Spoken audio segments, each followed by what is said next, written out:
My name is Francisco Lederman, and I haven't made an independent film company.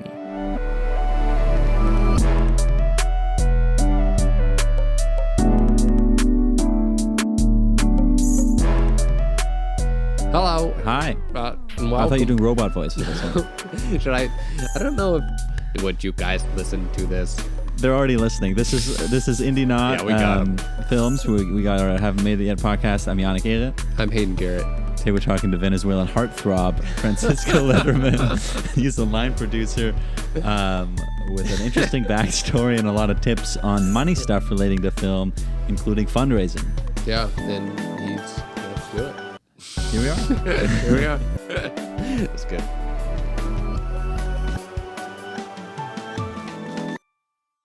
Making it for me is living a life that I can just create whatever feels right.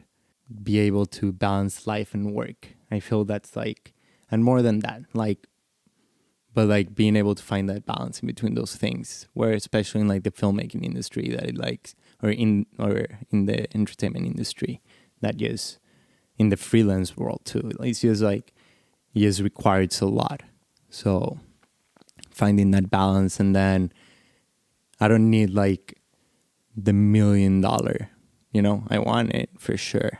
And but that doesn't define I want also to be able to have a family and enjoy my time as well and create independent film. So achieving a work-life balance is important to you. Yeah. That's a tough one. What does that look like for you? I often try to do this right as I continue to establish my career. I feel a main thing is charging and asking for your value, asking what you should be getting paid. Mm-hmm. Because then you have more freedom, because you have more time, because you don't have to work as many days. Not necessarily. I meant it more towards that self-value also aspect of practicing that. Yeah. I find practicing that brings that work balance thing also. So you then also prioritize other things, or your value and what you do with your time outside of work too. What's the value of that? And so giving that to a company, right? It's taking out of time that you can do with anything else. Right. So charging what you deserve is also giving that value to your own independent time as a freelancer. Mm-hmm. And that's how I meant. And saying no to jobs where you're like, hey, this is But I appreciate no. Sorry for talking over. I appreciate friends like you that send any job that comes around. You're like, are you interested? And I message people, and I feel like I often ask for more, and Maria, my partner, is a main part of that. She always reminds me ask for more. Yeah. Yeah. Where your time is valuable. Yeah. And just do it.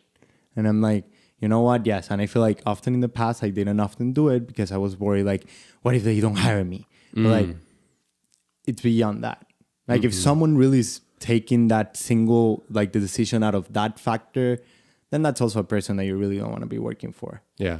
Honesty, I feel sometimes people cannot pay what you're asking for. And that's okay. Yeah. And you turn it down, and that's it. But it's not personal too. I feel there is a lot of things that you don't have the money for and you want to shoot them, but you still need help. Just how you put that together too, and what you offer to people. Yeah. Yeah. How long did it take for you to kind of get to a place to be able to say no, or be able to think hey, I'm worth more than what you're offering? I didn't have a work permit for 2 years. Yeah. Here. And maybe giving some context to the audience of. For sure. So I was figuring it out. I need to make money. Whatever. I didn't make money. USCIS, just in case. During that time. Still He's waiting on my zero residency. Yes. I was just studying at UCLA Extension. Let the record show. Yes. So I was making money, and I figure out ways, to support myself, right? And that gave me an understanding. At the beginning, I was always reaching for that thing that would allow me to work. So I was like kind of like I was not happy. You know, I was always stressed because you're like, there's a single factor and you're giving a lot of power. So like New Year came around, goals and stuff. And I was like, okay, I need to stop focusing on that. And I need to like just do the best with what I have. And that experience and seeing what I'm capable of and seeing where I am. I know what I've achieved. I know who I am. And that's like made me feel more comfortable at some points and being like, I don't want to do that job. That's beyond me at this point of what I'm trying to accomplish. And also that while I was doing those jobs, you figure out how much can you do for like something else, right? That is not like working on a set 12 hours. Yeah. So it's like if I'm in the need of money and I can do that amount of money, like doing 6 hours of DoorDash, you know, a day, then it's like, I'm not going to do that. Right. You know, it's like, that's not. It's that self-respect thing. Yeah. It's like, I just do the DoorDash, you know, like, because, and this also because of where I'm at, right? On like this point of my career personally, that is like, I feel like I've proved myself to some people. So like, I'm not anymore in the need to do that. So then if it's not worth it, I don't need the exposure. Not paying an exposure. Which was offered to me one time. Oh. And I did it. They said... I asked for money. And I was already dating Maria at that time. They said, we will hire you for exposure. Or for connections, I guess, right? Yes. And then it was a shitty person. It was like... A couple weeks. No. Like last job. Oh, yeah. Like 2 years and a half. Okay. 2 years. It was for this short film called Another Country. It actually won. I don't remember the name. But look it won. Up and I'll say it. No, but like I feel like it's good to. It's whatever. It's a good like initiative. Whatever. But it's an HBO right now because it's like an HBO partner thing. So it's there. It's cool. Yeah. But that person who I was working with, that honestly gave me a lot of my first opportunities. She asked me this job. I accepted it. Then like things were different, you know, like she hired me as a production manager. So like I'm looking at the budget. She's like, so why you're not paying me? You know, like I'm not like your assistant or like, you know, it's like, what am I to you that you like are asking for this? And I asked for this, like I asked for some things and she was like trying to like question my questions instead of like, I feel like a good boss. Like I feel, no, I'll take that away. I feel like what I would do would be to offer options at the beginning to the people that I know that I'm asking to work for less than what they deserve, you know, and how that looks. Like what options?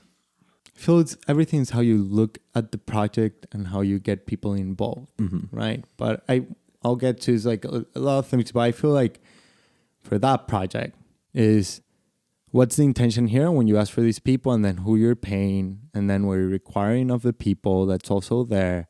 And I'm talking this to like the person that's there sitting with them in the office, right? That's taking their personal load of work, which is the people that manage the budget, right? So they're the people that decide where the money's going, who's getting paid what, you know? Yeah. At the end of the day. And they're designed to pay all of these other things and like not personally pay that person who they see in the office that has been working with them for like a long time, but whatever. Shit happens. She laughs at my face one day on set for like, she was whack. And honestly, like if she listens to this, you never know in life. But I feel like it's not a personal grudge against her.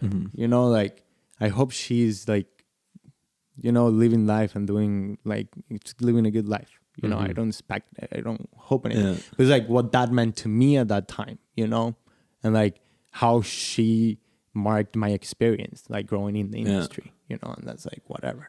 But it's good as well. It taught me shit. Yeah. Yeah. I feel like the whole thing you said about getting to this point where you have more self-respect is like a big stage in anybody working in film, because the kind of the pitfall of film is that there's so few jobs and they're so coveted that everybody enters the film industry being willing to do anything and for all this free work and stuff. And we always feel like, or are kind of taught to feel like we should be grateful for every opportunity and not have that self-respect. And then added on top of that is that you're an immigrant. You know, I moved here earlier than you, but I still have this a little bit too, where it's like I learned literally nobody in LA, and I should, even on top of the already feeling like I don't deserve this at times, I'm also just new to this country and double don't deserve it. So learning that self-respect I think is a huge step. Yeah. And I'm glad you've arrived there. And I feel I'm like slowly too. Yeah. any sane person here always is going to have the I don't deserve it feeling coming in. True. Like if you don't have that, there's probably something wrong with you. But it's one of the challenges you have to overcome, because like the truth is you are worth it. You do deserve it, and you have to prove yourself in the process, and with two people, and that's how you make connections. And they're like, oh yeah, this guy is great. He does an awesome job. But it kind of has to take you as well to feel that way in order to get that certain kind of income that you want, in order to get the kind of job that you want, of like, oh yeah, I deserve this. This is something that I know I'm going to be good at. Because a lot of people don't feel that way. I mean, every other day feel the same way. Yeah. Me too. It happens every single job. Yeah. But you just need to keep doing it and believe in yourself, right? Like the feeling doesn't go away. I feel like at this point still for me. Do you think it ever will? Yeah. Yeah. Like once like people's like knocking at my door, like I get hired by people and people like me, you know, and like there is people that like prioritize me too, which I appreciate them. And those are like the real bonds, you know, like Buns? no, Bonds. the bonds, bonds, like the bonding. Bonding. Yeah. Oh, okay. Those are the real bonds that I've created with like Right. one of them. It's you know, we met on set, Yeah. and we've like Colin too, Yeah. and Jeffrey, who we used to work with. Love that too. guy. I guess I should give some context of how I met Francisco, since you also don't know this, Hayden. Yeah. But through getting essentially lucky, through a friend of a friend, I got my first PA gig in LA, like, what was that, like 4 years ago? Yeah. 4 years ago, on this Amazon show called Them Covenant. And very lucky that I even got it, because the person that I got it from, that I was replacing, I guess, was known as the PA that falls asleep on set. Which I later found out. It's like, wow, how did they even give her the power to replace herself? But anyway, I ended up doing background there, totally out of my element. Background being checking in all the people that run around in the back of the show, getting them through hair and makeup, all these things. You have to talk to all these scary adults that are. One of the guys, the hair guy on that show, the makeup guy on that show, had won an Oscar, and I was like so intimidated and walking up to him all mousy. Hey, there's like 3 guys that really they have mustaches that they don't want to shave the mustaches because they need them for the next gig, and like really timid. And I'm trying to wrangle like 200 people. We're placing somebody that had probably done this for years, and it's my first day. I do that for 2 weeks, and then they bring in Francisco, who effectively replacing me. But I was like, holy shit, this guy's a breath of fresh air. Is like, as soon as I see him, he's incredibly loud, incredibly cheerful, like rallying up, like, hey, you, come over here. You, check in there. He's just like pointing fingers, screaming around, like all the things that I was like timid and shy about. He's like, get in that line and wait there. And at the same time, as he's being like firm, is also like joking and like making friends with like 200 people while he's like navigating everything, and very impressive. But yeah, and we've kind of been friends ever since, and carpooling to work and all that, because it was really far away. But yeah, not surprised you ended up being now a line producer in the commercial world, mainly because you know how to wrangle people. Honestly, I remember that first day. It's something that brings a lot of good memories. Yeah. It was my first like staffed job. Staffed being, for context, day players come in and fill roles for a couple days at a time. Staffed, you're always on the show until the end of the show. And I met Colin that day too. Yeah, our mentor. Yes. I get there my first day. I got hired from Larry Katz one of my OG mentors from college. He recommended me to Christy Busby. You'd worked on Westworld before this, right? Yeah. That was your only other... And in 911. And 911, right? Both notoriously chaotic shows. Yeah. I heard on Westworld, somebody got a heart attack. Did you tell me this story? Somebody got a heart attack. A PA, the PA, actually the background PA, got a heart attack. Went to the hospital, came back the next day. Oh my gosh. Kind of something like that. Actually, that person is also the person that gave me that job. Okay. Oh, no. Which, great guy.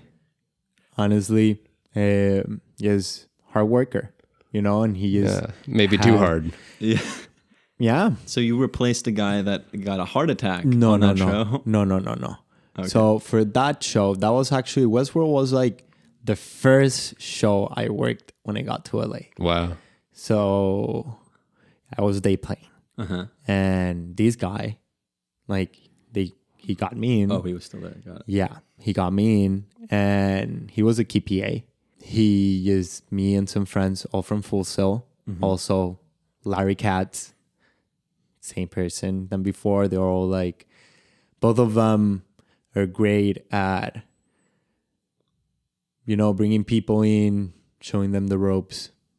Yeah. Doing that, yeah. So what was it like working on such a crazy and big and popular show as your first thing? What was your experience? Yeah, that was a whole thing. So I get to this parking lot. I get in a bus. They take us to location in around the area to an alleyway. And I just remember getting to LA Studios, and then from LA Studios, actually, they took us to base camp. Mm-hmm. And I get to that big base camp, and I see everything, and I see all the things, Mm-hmm. It's base camp in the Santa Monica Mountains or something, or were you guys filming? It was there in the Culver City area. Oh, it was also close. Yeah. It was a van ride, but it's Westworld, so they had all the money. Yeah. Mm-hmm. So it's just huge. And then I did several cool stuff with them. I saw someone getting lit on fire, and a car also on fire. No, I worked on this show that was in a car pit, and that's how you call it? I'm not. Yeah. Yeah. I would say so. Okay. Is that the little derby thing? Yeah. It was pretty interesting days. I still was kind of nervous. Still early days. Yeah. Doing a lot of day playing at the time. And we're there, and they're doing these intricate action shots.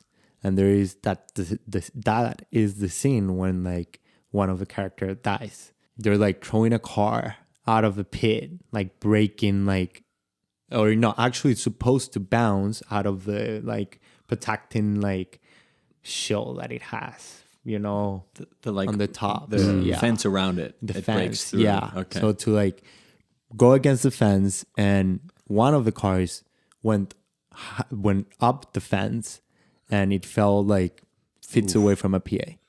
Oh my gosh. And they kept shooting. Put them aside. That's how this stories always end. Did you hear the one that They got always keep shooting. Yeah, the one PA got cut in half by a wire that snapped, Oh my. and they kept shooting. Oh For my sure. god. I know. But yeah. Seems to be how they all end. It's true. I'm glad I'm almost out of being a PA. Honestly, you know what really builds you? Being a non-union PA.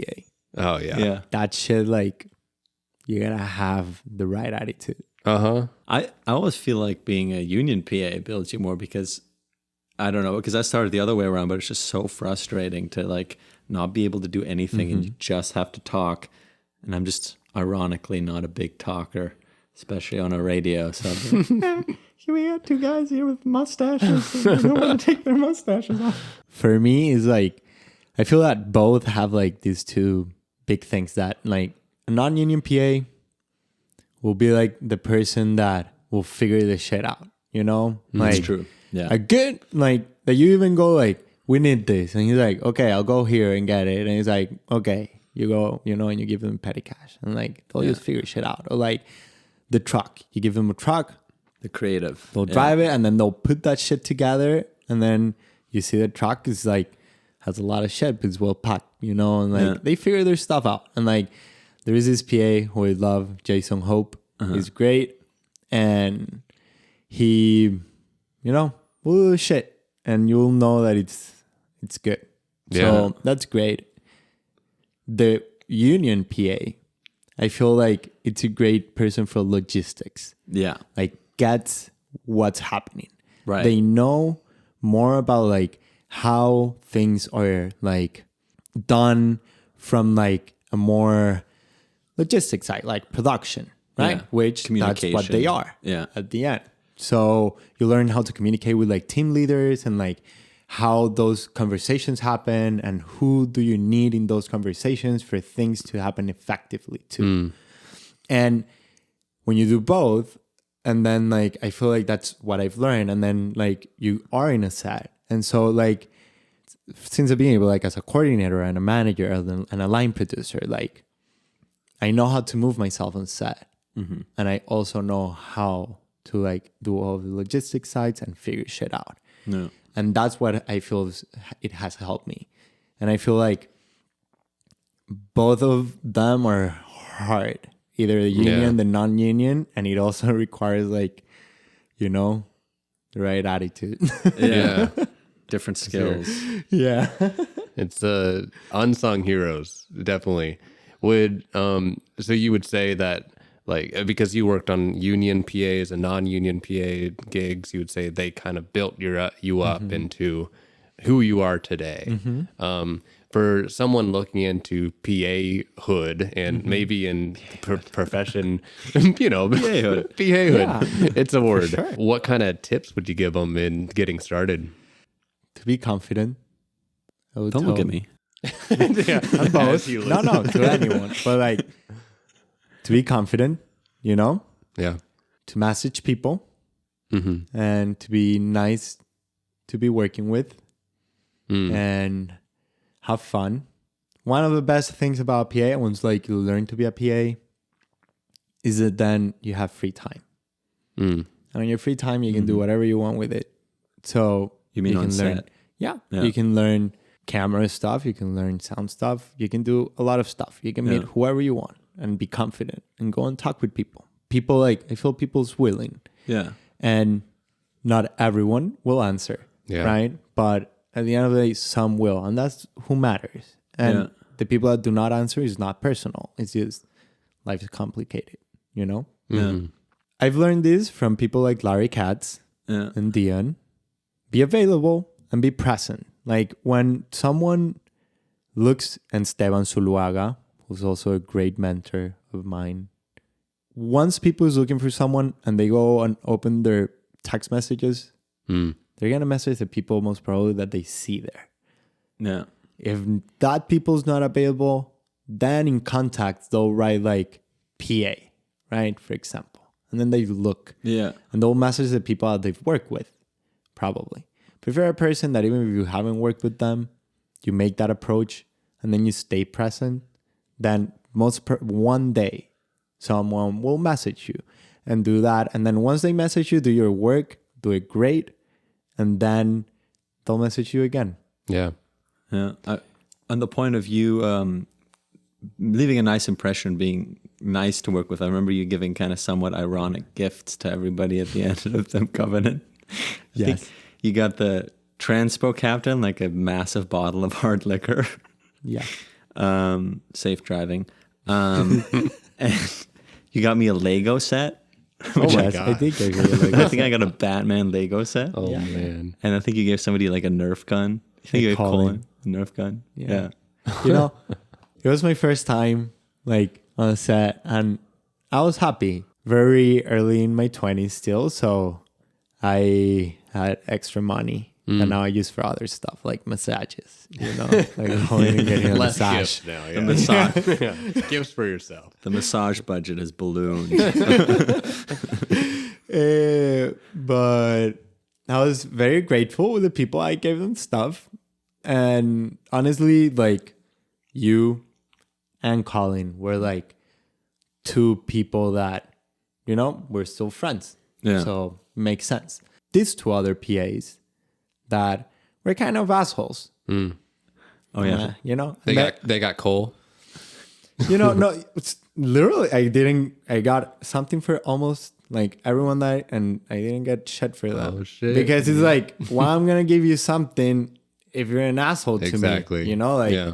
the shit doesn't work like that. So you gotta be confident, you know, like I got shit for everyone except them.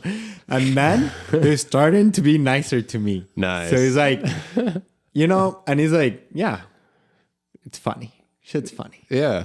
But that was a good memories, all of that. Also driving to Pomona every fucking now and there Yeah. for weeks in a row at night. The show filmed in this really cool set, stage, I guess you could call it outdoor stage, which is in Pomona, which is 2 hours away from LA. And American Horror Story films there. All these, like 3 or 4 shows at a time will film there because it's a huge abandoned university campus that used to also be a mental asylum at one point. There's been 2 mass murders there. Like, it's a creepy, creepy place. Like, there's a morgue. We filmed on Halloween night. We filmed in the morgue. You said this is haunted, right? This It's place? got a haunted vibe to it, I'd say. Uh-huh. Yeah. Yeah. Well, you should share about there was a show that you did like post COVID, right? And like it was the first show they did there in a while, and they still had like because they completely abandoned set like 2 years before. Oh yeah, this Is is that a the really same good place? one. No, this is a huge. This is the outdoor space, and that was in the Queen Mary 2. No, 1. The Queen Mary 1. The Queen Mary 2 is still going. Queen Mary 1, which is like permanently welded to Long Beach, and Haunted. haunted. Yeah. But we were filming this show that takes place on an old fancy luxury liner like that. But right before COVID, the people that owned the ship had taken all the COVID money the government gave them for their employees and just ditched and fled to Hong Kong. So the ship was completely abandoned the way it had been abandoned 2 years ago. All the people that were working there in the offices thought they were going to come back the next day. So they still had their coffees on their desks, little memes they'd printed out as jokes for other people, that they'd put on other people's desks. The fridge was still full of food, all molded, of course, because this was 2 years later now. Phones still had voicemails on them. I found a big cardboard box of merch that was just ripped open, but nobody had taken the merch out yet. So there was like Wow. T-shirts from 2 years ago because they have this yearly annual Halloween event in there. So it was just really spooky to look through all that. But then also on the note of it being haunted, I was the radio PA, so I knew all the people that worked on the show. I was one of the only people that really had a face to everybody's name. And on one of our little breaks, we went deep into like the haunted section of the ship and looked into the haunted room. Was like, we're not really getting anything here. I don't know if it's haunted. I kind of split off the 2 people that I was with, and they were, when we met up again, they were like, yeah, we saw one of the locations ladies or something with gray hair sitting in the room next to the haunted room and just staring at us. We just waved and we're like, okay, great. I was like, we don't actually have anyone on the crew that fits that description. Oh, no. They're like, oh shit. And she has a radio. And she's keying. Gotta track her down. The ghost is Where keying is all the she? channels. That's funny. Classic Yeah. locations. Haunted abandoned film set. Great. That was so much fun filming. That's kind of the fun of especially union shows, is all the cool places you get to go to that Yeah. you get full access to. Do you remember in the hangar on yeah. Huntington? Yeah, Huntington Beach. Huntington Beach. Zeppelin or aircraft hangar or something. Which is like huge. Oh, made okay, of yeah. wood. It's like huge. Yeah. And we're just signing in like some jazz players, Yeah. a bunch of like people going to a party in the 1930s. Yeah. Because Them Covenant, that show, it took place then, yeah. Yeah, that was wild. That was wild. Late at night, all day, just being there. It was like we're shooting on like, we had like, 80 background, Yeah. but Very specific roles for everybody. and like we have a stage. We had even like a Zeppelin, like small like light a blimp. blimp. Oh, yeah. Light the blimp. Little blimp, light yeah. blimp Like Those are cool. on top Inside the whole thing. Yeah, inside the And we're the taking room. a quarter of the location. Oh man. Or not. Not even. It was a tiny little, Wow. like, it felt big when you were in it, and then you would start walking towards the bathroom, and still walking towards the bathroom, still walking towards the bathroom. You'd look back and like, oh, we're just a little cluster of 80 people inside this huge space. Wow. That's really cool. Like they had pumped it full of mist, and there was like a literal like atmosphere of clouds building inside the space because it was so big. It's really cool. And then I think we went and got our first beer. Right? Yeah, As friends. our first beer. Wow, so cute. Should I leave you two alone? Yeah, Hayden, please. Yeah. I'll just fade out. Mute yourself. You can be here, just mute yourself. Yeah, that was funny. So your country of origin is Venezuela. Venezuela. And Yes. have you done a film in Venezuela, or that's just been in LA? So kind of my origin story Yeah. is once I graduated from high school, I went to college for law. I Okay. did like 2 years of law, and a big demotivator was that every time I went to class, I was learning something that was like kind of interesting, but then you leave the classroom and it's all bullshit, you know? Yeah. So I guess thinking of like, there's no structure like in Venezuela. It was just like a free for all, you know? So just interesting stuff. And I wanted to be like a politician. So that's what like motivated me towards law. But I feel that I was just like curious about life. And I felt like a lot of injustice and I wanted to like do something about it. You know, that was like a feeling as a kid, you know, Take like action. exactly. So I was studying law and then I didn't like it. I was unhappy. I have this friend, David Hayong, who just one day we were talking about it. I'm like, I'm not happy with like law school. And he's like, why don't you do movies? And I'm like, I cannot do that shit. And he's like, yes, you can. I'm like, okay. But like with context that I loved movies. And so he's like, why don't you just do something that you're always talking about? Totally. Yeah. And so I was like, you know what? Okay. And so I went and I told my parents, and I'm like, I don't want to continue doing law school and I want to like work on film. And They my love parents the were idea. Like, what the fuck? Yeah. Yeah. As they all do. And I'm like, I really want it. And they're like, no. And then I'm like, you know, like, I don't know, very dramatic time of like that stage. Yeah. And I'm like, I want to do this. And they're like, no, you can't. I'm like, yeah, I want to do it. And they honestly were they were supportive about it, but I just wanted like to be dramatic about it. Or drama queen. Yeah, but my dad worked at La Metropolitana University, where I was studying law, and he connected me with the OG mentor, which is Rodolfo Churion, who is honestly, I long for the day that we can like, I can just be like, hey, if you're interested, this is happening. I can like fly you in, you know? Oh, nice. That would be cool. Yeah. He really taught me like the beginning of, and he worked on the audiovisual department of the university.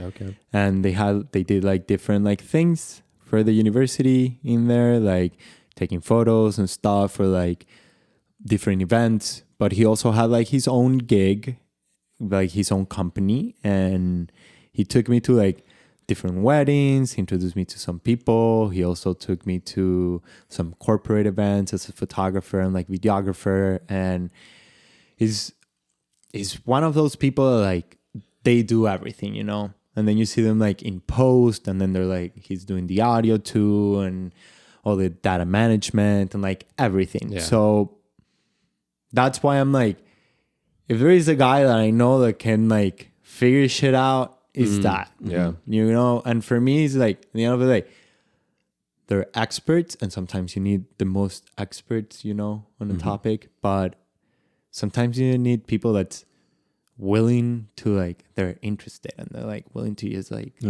go go Yeah. for it, you know, and figure shit out. And take on the challenge. Yeah, take on the challenge. So he taught me a lot of stuff. I did some cool projects, like, you know, corporate stuff and like some weddings and all of that.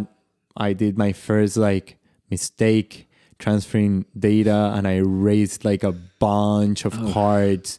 And Rodolfo, because it was not him, it was to like a friend of him, and they erased like in that card, it was there. They had like stuff from a corporate event that he didn't transfer. And so Rodolfo, at the end of the day, he's like, that's his bad, because he shouldn't give you that, knowing that you don't know shit. That's nice. And that should already have been downloaded by when he's giving it to you. So, yeah, really nice guy. Great. Right now in Venezuela, then I work with like some other people and like this company, Pet Thomas, and like I did some stuff for them, and I did like the Espo tattoo in Venezuela, taking photos, and I took photos of like people hanging from like their ass. Oh, Really? Like flesh hooks? Uh-huh. oh my gosh. Like, You know, I fits. actually have, not the ass thing, but I've seen the flesh hooks. I thought you were going to say actually I have have flesh seen hooks. an ass. You actually That's hang. what I got You don't have a out of bed. Hayden doesn't have a bed. He just hangs. Do you That want to is see true. it? Oh my gosh, yes. You're getting.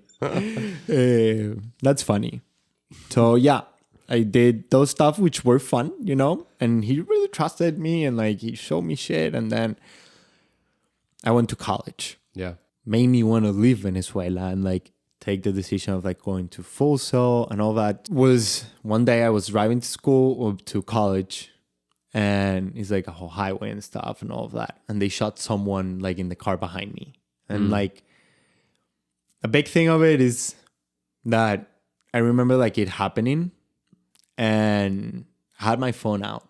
I was using it, I remember. And I remember it happened, and then I like just like, oh fuck, and then continued driving with my day, you know, like continuing with my day, doing whatever, going to college. And then I started telling my friends, and I was like not very shocked about it. I was like nonchalant about it. It's like, oh yeah, this shit happened. And they're like, fuck man, that's crazy, you know, like and then I started like you know, understanding better like what happened. I'm like, oh, I need to get the fuck out from like this country. My parents are like trying to help me out. They're like pushing the idea for me to like, you know, get out of there. I'm like, I don't need to fight that. I just need to really get out, because there is no future. That could have been me, you know.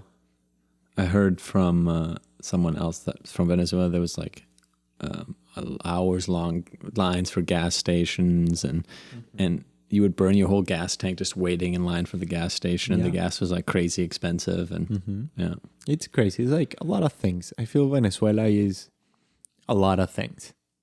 And I say that because there is no one reality. You know, it's like, it's a crazy, beautiful place. Yeah. You know, it's wild. It's also, it's unsafe. Also, you know, systemic issues. Like, I just know my, like, reality also. And I, like, think other realities, but at the end of the day, I don't know, like, how it really is for someone, like, not having shit and living in Venezuela and then, like, trying to figure it out, you know? Yeah. And, like, what we call el barrio, which I think the translation is, like, the hood, ideally, for, like, basically. But it's barrio because I don't know. And it's Venezuela. It's a whole thing. And it sounds like that's kind of what brought you into wanting to be in politics, just trying to make some kind of a change. Yeah. And so I was trying to do that, and then, you know, got motivated too. And I feel like I got like from like politics, I was like, that's shit. Like all of that shit. At the end of the day, all to business, you know, like any way of governing, you know, it's like, it's a business and whatever, like everyone's trying to get something. And like politics, there's people like doing change out there through politics, but like the world's fucked up and the system's fucked up, and like working through the system, even though you can make a change, the system is not gonna stop in the systems that are in place, you know? And that's like systemic racism, you know, white supremacy, the patriarchy. Would you say that in going into film, this is something that I think a lot for myself, but I started off wanting to be doing environmental studies, kind of in the same realm of like, oh, I'm going to be an activist or go into politics or something of that sort, just to try to make a change. And I ended up seeing that film was the reason that I even wanted to do that in the first place. Like from documentaries, from films I've watched, that's what created that message of I want to do something.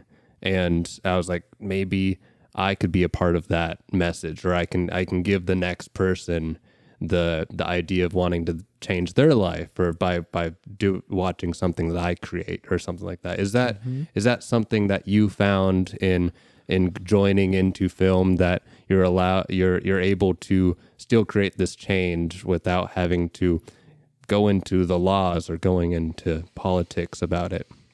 Yeah, I feel like yes. I feel like for me is a medium, right? Yeah. So I feel like I'm figuring it out myself. I'm figuring out the world, right? Like what it means to me, what I see, what I get, what like all of those things. And then I feel I have things to say. And that means like not things to say to the masses, but I have like things to say and to be, right? Even if it's like on a short impact, like with the people that I work with around me, or like how I do things. And I feel like I love photography too. That's like something I'm passionate about, and that it allowed me to figure out how to express through another medium, like in a more artistic way, in a more personal way. You also need, let's say, mediums like money. You need money, right, as well. So like producing for me and all of that is like pays the bills. But it also allows these things that you want to come out. Like you kind of get to be a part of what are the stories that are going to be funded. For sure. Yeah. Yeah. I feel like it's all, as you say, it's all relates. At the end, it's all like film. It's a great tool to express yourself. And some people like needs it for like for the masses, or more personal, or more like whatever it means to them, or more like you do small stuff because you just want to create. So you're creating, right? Because you have the itch to create. Mm-hmm. Because if you're only trying to do it for money, then there is easier ways to do money. Trust me. Than like trying to become a filmmaker. Yeah. But it's what like we decide to, yes, it gives me space to express myself and to make a change. Mm-hmm. And right now my focus is producing and film, and I feel like I have many ideas that I want to bring to life. There's many other things I want to explore as well, of like mediums to express, you know. I would love to like put up a gallery, make some books too, make prints and stuff. But that's like later in my future. I feel I'm always coming to terms, you know, with stuff, and like that's something that I've been like understanding better. It's like there's so many things I want to do, and I feel that that's something that everyone can relate to, especially in like the creative. Like most people can relate, especially in the creative. That is like I have all of these skills.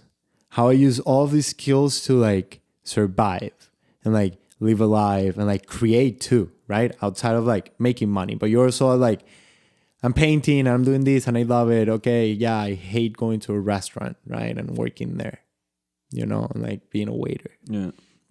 So I feel like you have all these skills and you're like, oh, what do I do with all of these? I want to direct tour. I want to do this and that. But I also like can do all of these. And I feel like the more and more I've started, and I feel like that happens to also like people as like, you know, understand better, also come to terms with stuff. And for me, it's like, I know I need to make a living.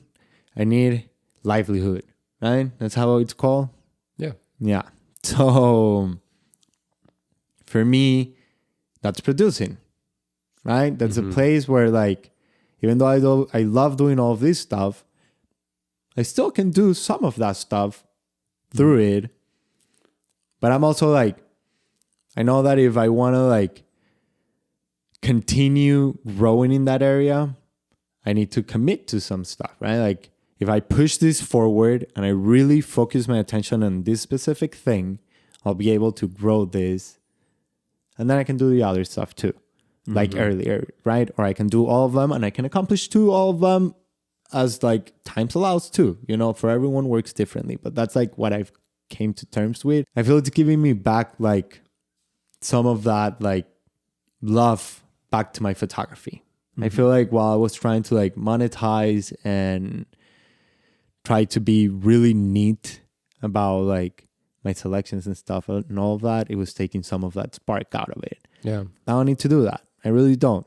Like so why? You know, at this point, at this stage, maybe later. Yeah, I've had a similar a realization, which I've mentioned on the pod before, but for a long time I thought I had to be a PA, so I didn't commit to one thing so I could continue to do all the other things, afraid of locking myself into one position so I could practice writing and directing. But then actually committing to one path, that's like your money path, so to speak, which I still love to do, but it's like my main money hustle, not what I want to do creatively always, has allowed me to then do those other things. So I'm totally with you. Yeah. It like frees up all that stress. If you have like a place you go for money, you can kind of compartmentalize a little bit. This is my money spot. Hopefully also something I enjoy. And then I'm going to continue to work on my creative stuff here. And yeah, something you also enjoy is like a good part in that. Contrary to popular belief, don't monetize your hobbies. It's a terrible time. Yeah. Yannick and I don't talk anymore outside of outside of this podcasting. Okay. You made fun of me for making that joke 3 times in a row. Now you're back. Oh no, the fourth time is always the fourth time. These are your 3. Yeah. Your 3 times. These are my 3 times. Always new people, which is new jokes. Well, same jokes, new people. Okay. Yeah. Do you have any? You kind of wanted to talk about fundraising in that world. Just as a one-off, I just wanted to ask, what kind of movies do people watch in Venezuela, and what do they think of American movies? Oh no, that's a funny question. That's a good one. In Venezuela and in Latin America, you can have all the catalogs, all of them, because you can find any movie in the little like markets, you know, in the little like parrot like versions of like all the movies you can ever imagine, all the seasons of everything, and people consume it like even to the point that eventually it became like a business. So like you go to the mall and you go to the pirate video store. And is it called Pirate Video Store? Little sale ship. Yeah, LimeWire is the main. Oh yeah. So you go to the store and they have all the movies that just came out. Like, oh, it's in the movie theaters, or like DVDs, or DVDs. Wow, I used to buy them all the time, always. Honestly, my first memories of film come from like my parents and like seeing a lot of movies with my parents and my dad, especially going to these markets and going with him since I'm like 7 years old to like buy whatever and just like get all together and watch it. And then my mom often falling asleep because of like she was often tired. She used to like work a lot, which honestly she like good for her. And so that's a lot of like early memories of film. And like I hold this, honestly, a great memory I have is my dad taking me to this mall to pick up a Digimon movie on VHS. Nice. And I just have like, and I'm a kid, you know, like that memory. So like, yeah, I don't even like, it was like what, 6 years old or something like that. And he took me there and he bought it for me and I was so happy. You just watched the Beyblade TV series and you're ready for that Digimon. Oh, man. I remember the days. Yeah. Good days. A couple days ago, actually. I remember the day. Tuesday. Remember the day. today. I'm the kind of guy that like thought getting back into Yu-Gi-Oh would be a cool thing in the pandemic. So I still have Yu-Gi-Oh cards with me. I love that. Hayden and I play a lot of Magic. The Gathering. Magic the Gathering. Pick a card. Spent thousands of dollars. I used to. We'll cut that up. We're cool here. We don't do that nerd stuff. We go to the gym. Yeah. And so you see everything. Yeah, you see everything, Yeah. and people like have a big opinion about all this stuff. And what do people think about like American movies? I feel in general, like I think like the consensus like outside of like the United States, they're silly. They're like, for me, an American movie is like, okay, great American movie, Top Gun. That's a great movie. You know, in general, like the whole franchise, that's a good one. The last one came out, that's great. Yeah. But that's like what comes to mind, and I'm being generous. Oh, Because yeah. the last one was really good. The last one was good. Murder Mystery 2 with Adam Sandler and Jennifer Aniston. You know, that's Canadian. like America. They're Canadian. You know, great American work. Dave is amazing, but he's like dumb as fuck. Oh, the show by Little Dicky. Little Dicky. Yeah. Oh, yeah. I mean, his name is Little Dicky. You know. I know, like it's in brand, but like the whole show. But yeah, Okay. great also, but not super great too. Atlanta, that's another American show. I don't know. Okay. Great but silly. Yeah, I think like it's more like you can produce great content. A lot of what happens, it's silly in like the United States. Yeah. Silly people. Very over the top. I Yes. think we easily got the Chinatowns and the Godfathers kind of got old to us, and we're like, how could we make the next thing? Like now that we have, I mean, Avengers now with like, okay, we already had a big bad take on the last 13 movies. Yeah. What do we do now? And it's like all the movies are just like, and the time zones are changing, and now dimensions are. They just don't know how to do it because they're always trying to up it. And I feel like American cinema is always doing that. They're always trying to just up their next projects instead of just The stake is always the world ending. It's always the world is gonna end. Do you see John Wick 4? Oh yeah, No. yeah, Well, There it is. yeah. How? I thought it was just about his dog dying. Well, exactly. Last And time I checked in, more the than stokes were that. very it's low. more than that. Yeah, action sequences and whatnot. My friend and I went out of the movie theater. My friend was saying like, "Okay, we got to talk about the plot." I was like, "I don't think we have to talk about the plot." We don't gotta talk about the plot. This is He was out of ammo, and so he reloaded. Yeah. Plot point 1. but let's talk about the plot. But some great acting. Oh yeah, Some great acting. Yeah. Like the guy, like Donnie Yen. the boss. You know, the guy with the gun with The guy with the gun, really? That's funny. Yeah, that make the big guy. big guy. Yeah. With the Yeah, teeth. the golden A tooth. golden tooth. Yeah. Yeah. That was like a great boss. I love- like I yeah. loved all of that sequence. That was really dope. Funny joke, the one of the stairs. That was a great joke. Yeah. Stair joke. Yeah. That they did twice. Yeah. Good. Well, you should know a thing or two about that. Hey? I You should appreciate that. I love overusing my jokes. I think the like first time shame on you, second time shame on me, 20th time hilarious, 30th time dead laughter. You're telling me I got to do 17 more before it gets hilarious? It's like somebody pitching Game of Thrones to me, which I want. It gets good season 3. I think it comes with my father's humor too, because I've just heard the same joke over and over, and it's killed me.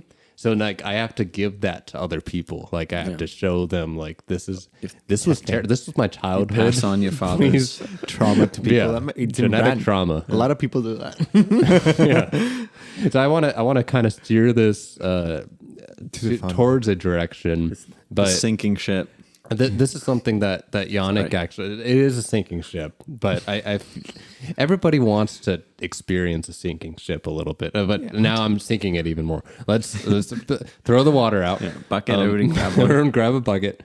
I want to finish the end of the bulk podcast of just talking about you, and Yannick and I have a couple questions that we want, like kind of a takeaway for you. One being, if you're listening to this podcast 10 years from now, what is something that you want to tell yourself in the future?